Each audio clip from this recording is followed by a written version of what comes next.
Hello friends, চলে এসেছি নতুন একটা ভিডিও নিয়ে। আর আজকের ভিডিওটা পুরোটাই অন্যরকম হতে চলেছে, কারণ এতদিন তোমরা একরকম ভিডিও দেখতে দেখতে বোর হয়ে গেছো, আমিও বুঝতে পারছি। শুধু পরপর শুধু মেলার ব্লগই আসছে, মেলার, তারপরে বাইরে ঘুরতে যাওয়ার, তো এছাড়া আর অন্যরকম ব্লগ আসছে না। তাই ভাবলাম যে আজকে অন্যরকম একটা ব্লগ করি। তো আজকে এই যে দেখতে পাচ্ছ আমি বাড়িতেই বসে রয়েছি। ও হ্যাঁ, আমার দিদি আজকে বাড়িতে আলুর পরোটা বানাচ্ছে, তাই ভাবলাম যে চলো আজকে তোমাদের সাথে এই আলুর পরোটা কি করে করছি না করছি তোমাদের সাথে শেয়ার করা যাক। তো চলো দেখতে থাকো এখন থেকে। দিদি এখন রান্না স্টার্ট করে দিয়েছে, তো আমি এবার তোমাদেরকে নিয়ে গিয়ে একটু দেখাই। এই যে আমার দিদি রান্না শুরু করে দিয়েছে, আর এখানে আলু ভাজছে, আর এটা হলো বেরেস্তা। এই যে আমি এটা মাখিয়ে রেখে দিয়েছি, এটাকে ভালো করে গোল গোল করে এর মধ্যে পুর ভরে বেলবো।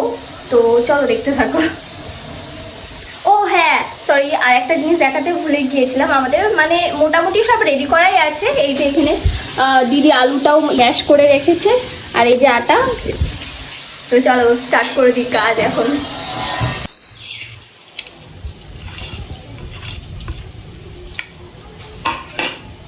এটা দিয়ে দিলাম, এর মধ্যে আছে জিরে এবং শুকনো লঙ্কা ভাজা, যেটা হচ্ছে পেস্ট করা রয়েছে, সেটা দিয়ে দিচ্ছি আমি এখন।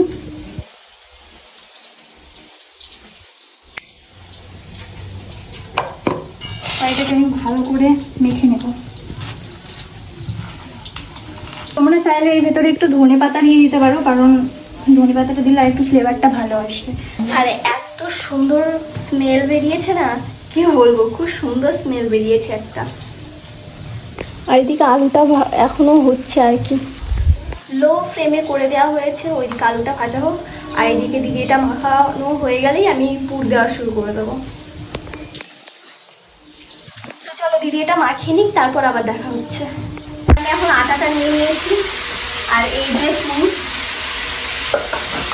আটাটা বেশ সুন্দর হয়েছে। বারবার আটা কেন বলছি, এটা তো ময়দা। আর এই ময়দাটা, বাবা আমার দিদি মানে রান্না করছে, এত আওয়াজ হচ্ছে, আমি বুঝতে পারছি না ভয়েসটা যাবে কিনা এবার। তো আমি ময়দাটা মাখিয়ে রেখেছিলাম উষ্ণ গরম জল দিয়ে, আর হলো তার সাথে চিনি, নুন আর তেল দিয়ে ভালো করে ময়াম দিয়ে মাখিয়ে আমি প্রায় 2 ঘন্টা মতো রেখে দিয়েছিলাম।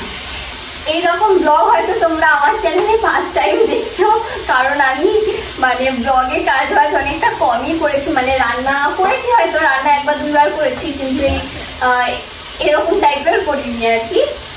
আমি পুরো ঘেমে যাচ্ছি। এই দেখ এত বড় মুড়ি, ঠিক আছে? ও আর আমার দিদি রান্না করছে, ও চিকেন কষা, চিকেন কষা আর আলু পরোটা, পুরো জমে যাবে সন্ধ্যাবেলাটা। আচ্ছা, তোমরা বাড়িতে কিভাবে আলুর পরোটা বানাও আমাকে কিন্তু অবশ্যই কমেন্ট করে বলো, কারণ আমরা না আলুর পরোটা বাড়িতে খুব কমই বানিয়েছি। এবার আমি তেমন একটা জানি না, দিদি জানে বেশ, মানে টুকটাক বেশ ও জানে। তো ওর কাছ থেকেই দেখে দেখে করছি আর কি, জানি না কেমন খেতে হবে। তো এরকম পদ্ধতিতে এই ফার্স্ট করছি, তাই তো? না, এরকম ভাবে আগেও একবার করেছি, অনেক অনেক প্রায় 2-3 বছর আগে করেছি। যাই হোক, তাহলে আমার হয়তো মনে নেই। তো এই যে আমি এখন এটাকে ভালো করে ছাড়িয়ে নিচ্ছি আর কি, মানে পুর দেওয়ার মতো করে নিচ্ছি। এই যে পুর, আমি এটা এখন এর মধ্যে দিয়ে দিলাম, এবার চারিপাশ দিয়ে আটকে দেবো।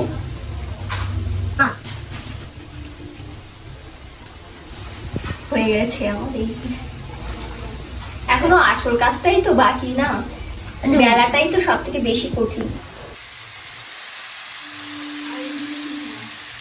ওইদিকে তো দিদি রান্না স্টার্ট, মানে কষানো, কি কি দিচ্ছে না কানে, দেখেছো কিরকম দুষ্টু কাজের সময়। এখানে মানে কষা মাংসের এত সুন্দর গন্ধ বেরিয়েছে, মারাত্মক। তো আমার ফোনে স্টোরেজ ফুল হয়ে গিয়েছিল বারবার করে, তাই হচ্ছে দিদি তুই ক্যামেরাটা ধর। তো এই যে ফার্স্ট আমি পুরের মধ্যে দেওয়া হয়ে গেছে আর কি, তো আমি এখন বেলছি।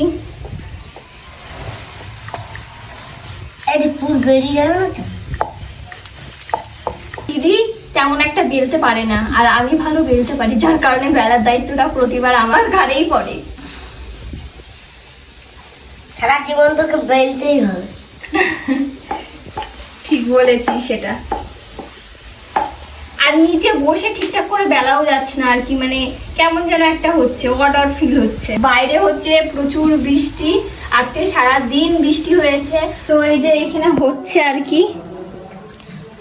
আর আর দুটো হয়ে গেছে, তো এই দেখো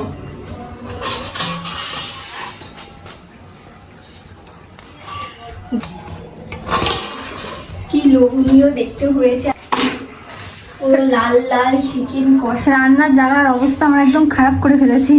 আসলে আমাদের বাড়িতে জায়গা এমনিই কম, তার মধ্যে আবার এত জিনিসপত্র, একটু তো নোংরা হবেই না কাজ করতে গেলে।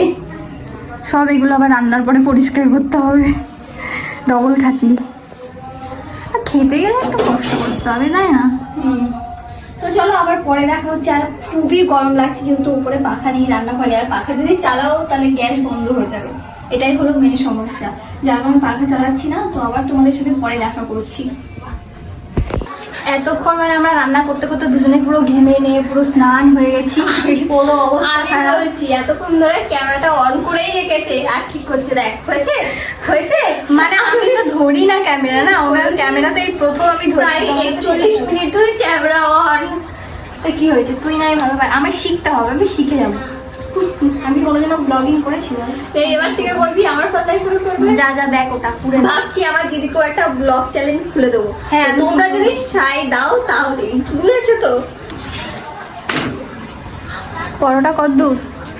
পরোটা এখনো অনেক বাকি, সবে কটালে হলো। এই পরোটাটা করতে একটু সময় লাগে, যেহেতু অনেকটা আটা বা আলু টালু দিয়ে, তো এবার হতে তো সময় লাগবে না। গাইস সার্থক আমি।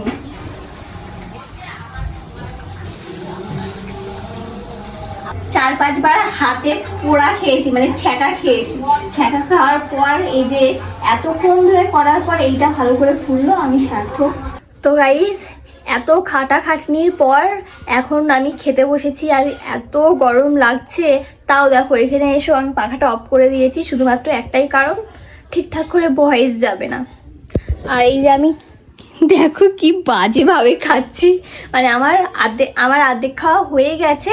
এবার আমি ভিডিওটা করবো ভেবেছিলাম আরও আগে, কিন্তু তার মাঝে আমাকে জয়দা ফোন করেছিল, জয়দার সাথে একটুখানি কথা হলো কাজের বিষয়ে, যার কারণে আমার মনেই নেই আর ভিডিও করতে। এখন লাস্ট টাইম খেতে খেতে মনে পড়লো যে ভিডিও তো এখনও বাকি আছে, এখনও পর্যন্ত আমি শেষ করিনি, তাই চলে আসলাম ভিডিও শেষ করতে। আর সত্যি কথা বলতে আজকে রান্নাটা দারুণ হয়েছে, দারুণ। চিকেনটা তো দারুণ হয়েছে খেতে। আর আজকের ভিডিওটা একটু অন্যরকম করার চেষ্টা করেছি, তোমরাও বলো কেমন হয়েছে। আর তোমরা যদি এরকম ভিডিও দেখতে চাও তাহলে সেটাও আমাকে কমেন্টে জানিও। আর আজকের মতো টাটা, আর বেশি বকবো না। আর ভিডিওটা ভালো লাগলে লাইক কমেন্ট শেয়ার এবং সাবস্ক্রাইব করে দিও। আর আজকের মতো টাটা।